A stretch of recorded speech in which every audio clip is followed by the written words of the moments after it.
হাসান মাহমুদ ও Donald লুর বৈঠক, যেসব আলোচনা হলো। এদিকে ঢাকার মতো লক্কর ঝক্কর বাস আর কোথাও নেই বলছেন ওবায়দুল কাদের। জানাবো রিজার্ভ আর সরকারের পতন কোনোভাবেই ঠেকানো যাবে না বলছেন এবি পার্টি। জামায়াতকে নিয়ে বিএনপিতে ঘরে বাইরে বিরোধ। এবং সর্বশেষ জানাবো আওয়ামী লীগের 5 সহযোগী সংগঠনের কমিটি মেয়াদ উত্তীর্ণ। দর্শক শুনছিলেন সংবাদ শিরোনাম, এখন বিস্তারিত। হাসান মাহমুদ ও ডোনাল্ড লুর বৈঠক, যেসব আলোচনা হলো। পররাষ্ট্রমন্ত্রী ডক্টর হাসান মাহমুদ বলেছেন, বাংলাদেশের সঙ্গে সম্পর্ক উন্নয়নের লক্ষ্যে ঢাকা এসেছেন যুক্তরাষ্ট্রের দক্ষিণ ও মধ্য এশিয়া বিষয়ক সহকারী পররাষ্ট্রমন্ত্রী ডোনাল্ড লু। বৈঠক শেষে সাংবাদিকদের সঙ্গে কথা বলেছেন হাসান মাহমুদ। তিনি বলেন, বৈঠকে ভিসা নীতি নিয়ে কোনো আলোচনা হয়নি, জার্বের নিষেধাজ্ঞা নিয়ে আলোচনা হয়েছে, তবে এটি দীর্ঘ প্রক্রিয়ার বিষয় বলে মন্তব্য করেন পররাষ্ট্রমন্ত্রী। পররাষ্ট্রমন্ত্রী হাসান বলেন, জিএসপি সুবিধা ফিরিয়ে দিতে চায় যুক্তরাষ্ট্র, তবে শ্রমনীতি সংশোধন করার আহ্বান জানিয়েছেন ডোনাল্ড লু।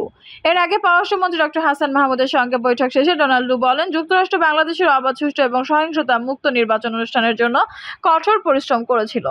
আমরা সামনের দিকে তাকাতে চাই, পেছনের দিকে নয়। আমাদের সম্পর্কে মজুত করার জন্য উপায় বের করতে চাই।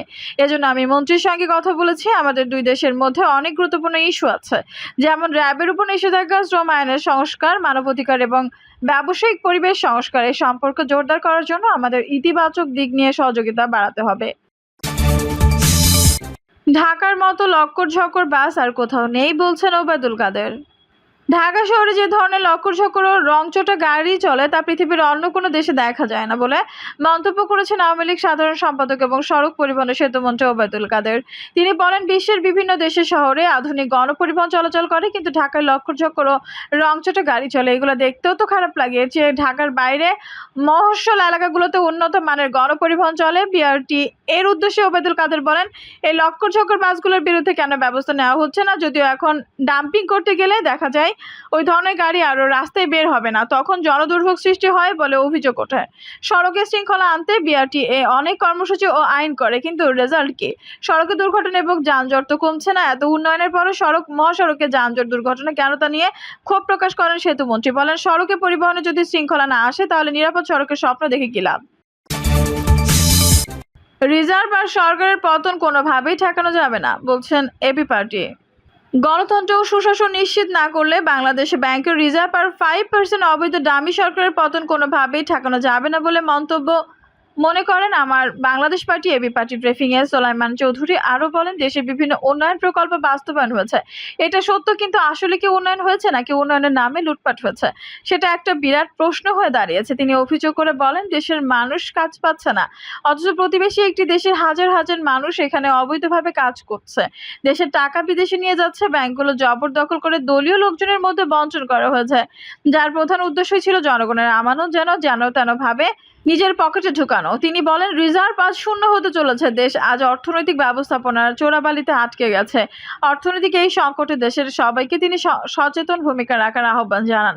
মিডিয়া ব্রিফিংয়ে মুজিবুর রহমান মঞ্জু বলেন, এই সরকার কম গণতন্ত্র বেশি উন্নয়নের স্লোগান দিয়ে দেশের মানুষ ও বুদ্ধিজীবী মহলকে বোঝাতে চেয়েছেন তারা দেশকে সিঙ্গাপুর, থাইল্যান্ডের মতো উন্নত দেশে পরিণত করবেন। তাদের কাছে গণতন্ত্র, মানবাধিকার গুরুত্বপূর্ণ নয়, তথাকথিত উন্নয়ন গুরুত্বপূর্ণ। বিভিন্ন মেগা প্রকল্পের চিত্র তুলে ধরে জনগণকে ধোঁকা দিয়ে নিজেদের সম্পদের পাহাড় গড়ে তুলেছে সরকার, দলীয় লোকজন ও কিছু আমলা। প্রকৃতভাবে এখন আমরা কি দেখতে পাচ্ছি? দেশের রিজার্ভের পরিমাণ এসে দাঁড়িয়েছে $13 বিলিয়ন। যদিও সরকার বলছে এর পরিমাণ $18 বিলিয়ন, কিন্তু IMF এর সহ আন্তর্জাতিক আর্থিক প্রতিষ্ঠানগুলো বলছে ব্যবহারযোগ্য রিজার্ভ রয়েছে $13 বিলিয়ন। জামায়াতকে নিয়ে বিএনপিতে ঘরে বাইরে বিরোধ। জামায়াতকে নিয়ে নতুন বিরোধের মুখোমুখি হচ্ছে বিএনপি। স্বাধীনতা বিরোধী যুদ্ধ অপরাধীদের এই রাজনৈতিক দলের সঙ্গে সম্পর্ক নিয়ে বিএনপির ভেতরে যেমন শুরু হয়েছে দ্বন্দ্ব, অন্তকলহ, তেমনি বিএনপি যাদের সঙ্গে নির্বাচন বিরোধের আন্দোলন করেছিল তাদের মধ্যে দেখা দিয়েছে মতদ্বৈনতা। বিএনপির নেতৃত্বে একটি বড় অংশ জামায়াতকে নিয়ে আবার প্রকাশ্য আন্দোলনের পক্ষে। বিএনপি স্থায়ী কমিটির সভাতেও বিষয়টি নিয়ে আলোচনা হয়েছিল এবং সেই বৈঠকে মির্জা আব্বাস, গয়েশ্বরচন্দ্র রায় সহ স্থায়ী কমিটির একাধিক সদস্য জামায়াতের সঙ্গে প্রকাশ্য জোটের ব্যাপারে তাদের ইতিবাচক মনোভাবের কথা জানিয়েছেন। তারা বলেছেন যে জামায়াত এবং বিএনপি একসাথে জোট অনেকটাই অর্থবহ ছিল এবং এটির ফলে জনসমর্থনের দিক থেকেও তারা একটি আস্থাশীল অবস্থার মধ্যে পৌঁছেছিলেন।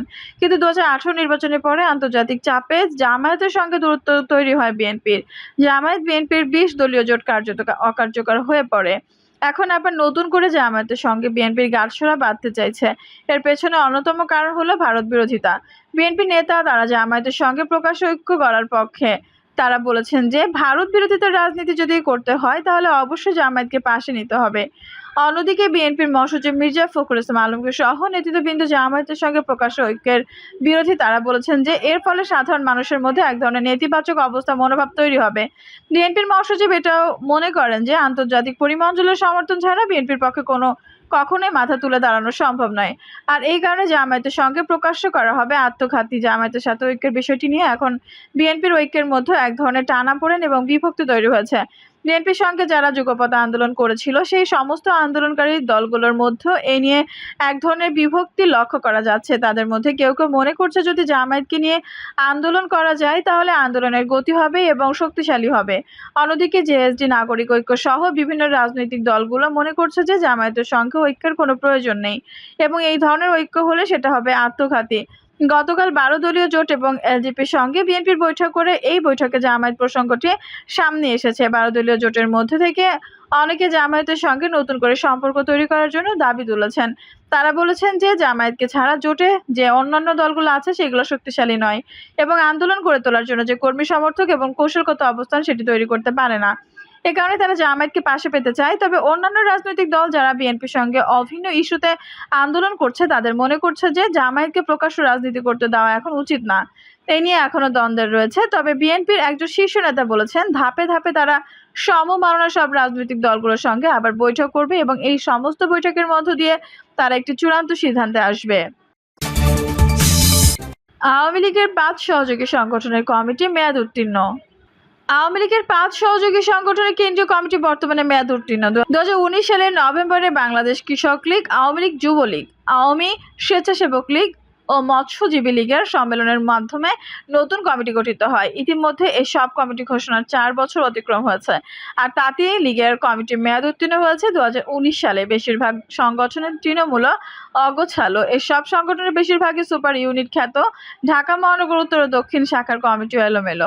যদিও মেয়াদ উত্তীর্ণ সংগঠনগুলোর শীর্ষ নেতাদের দাবি দায়িত্ব নেওয়ার পর বেশিরভাগ জেলা মহানগরী সম্মেলন তারা করেছেন। করোনা, দ্বাদশ জাতীয় সংসদ নির্বাচন কারণে সবগুলো ইউনিটের সম্মেলন শেষ করতে পারেনি। চলতি বছরই তৃণমূল পর্যায় থেকে সব ইউনিটের সম্মেলন শেষ করার কথা বলেছেন নেতারা। আওয়ামী লীগের গঠনতন্ত্রের 25.21 ধারা মতে বাংলাদেশ মহিলা আওয়ামী লীগ, বাংলাদেশ কৃষক লীগ, বাংলাদেশ আওয়ামী লীগ, যুবলীগ, আওয়ামী স্বেচ্ছাসেবক লীগ, আওয়ামী আইনজীবী পরিষদ, বাংলাদেশ তাঁতি লীগ ও বাংলাদেশ যুব মহিলা লীগ বাংলাদেশ আওয়ামী লীগের সহযোগী সংগঠন বলিয়া গণ্য হইবে। তবে জাতীয় শ্রমিক লীগ ও বাংলাদেশ ছাত্রলীগ তাদের স্ব সংগঠনতন্ত্র তারা পরিচালিত হবে। মৎস্যজীবী লীগও বর্তমানে আওয়ামী লীগের সহযোগী সংগঠনের স্বীকৃতি পেয়েছে। তাঁতি লীগ 2017 সালে প্রথম পূর্ণাঙ্গ কমিটি পায় তাঁতি লীগ। এই কমিটিতে ইঞ্জিনিয়ার মোহাম্মদ শওকত আলী সভাপতি ও খগেন্দ্র চন্দ্র দেবনাথ সাধারণ সম্পাদক হন। তাঁতি লীগের সভাপতি ও সাধারণ সম্পাদক প্রতিবেদককে জানান, আমাদের কমিটি মেয়াদ উত্তীর্ণ। 78টি সাংগঠনিক জেলার মধ্যে 2 থেকে 4টি ছাড়া বাকি সবগুলোর কমিটি দিয়েছি।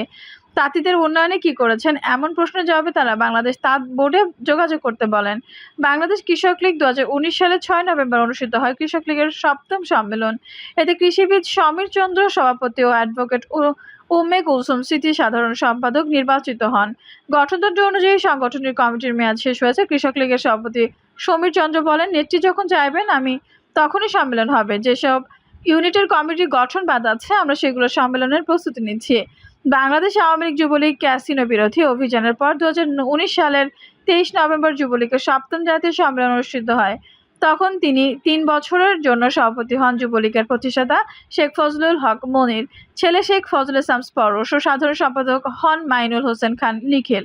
3 বছর মেয়াদী বর্তমান কেন্দ্রীয় কমিটির মেয়াদ ইতিমধ্যে শেষ হয়েছে। যুবলীগের সুপার ইউনিট খ্যাত ঢাকা মহানগর দক্ষিণ ও উত্তরের কমিটির মেয়াদ শেষ হয়েছে অনেক আগে। বাংলাদেশ আওয়ামী লীগ স্বেচ্ছাসেবক লীগ 2019 সালের 25 নভেম্বর সম্মেলনের মাধ্যমে নির্মল রঞ্জন গুহকে সভাপতি এবং আফজালুর রহমান বাবুকে সাধারণ সম্পাদক করে কেন্দ্রীয় কমিটি ঘোষণা করা হয়েছিল। নির্মল রঞ্জন গুহের মৃত্যুর পর সভাপতি হন গাজী মেজবাউল হোসেন সাচু।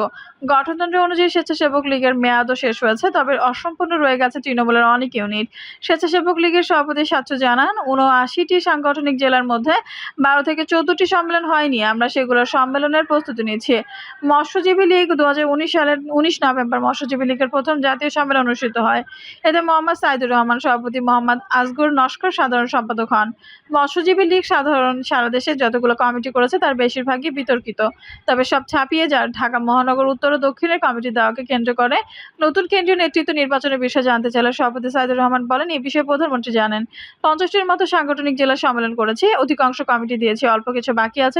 সহযোগী সংগঠনগুলোর সম্মেলনের বিষয়ে বাংলাদেশ আওয়ামী লীগের যুগ্ম সাধারণ সম্পাদক আফম বাহাদুর নাসিম বলেন, আমাদের দলের সভাপতি প্রধানমন্ত্রীর নির্দেশনা হচ্ছে দ্রুত মেয়াদ উত্তীর্ণ সব ইউনিটের সম্মেলন শেষ করা, সেটা কেন্দ্র হোক আর জেলা, মহানগর, উপজেলা পর্যায়ে হোক। আওয়ামী লীগের মেয়াদ উত্তীর্ণ কমিটির সম্মেলন শেষ করার কথা বলা হয়েছে, একেবারে তৃণমূল পর্যায়ে বিশেষ করে ওয়ার্ড ইউনিয়ন সম্মেলন করে এরপর পর্যায়ক্রমে পৌর, উপজেলা, জেলা, মহানগর সম্মেলন শেষ করে কেন্দ্রীয় সম্মেলন করা হবে। দর্শক, এই ছিল এখনকার সর্বশেষ সংবাদ। নিউজটি ভালো লাগলে অবশ্যই একটা লাইক দিন, কমেন্টে আপনার মূল্যবান মতামত জানান। সবসময় আমাদের পাশে থাকতে সাবস্ক্রাইব করে বেল বাটনটি অন করে রাখুন। ধন্যবাদ।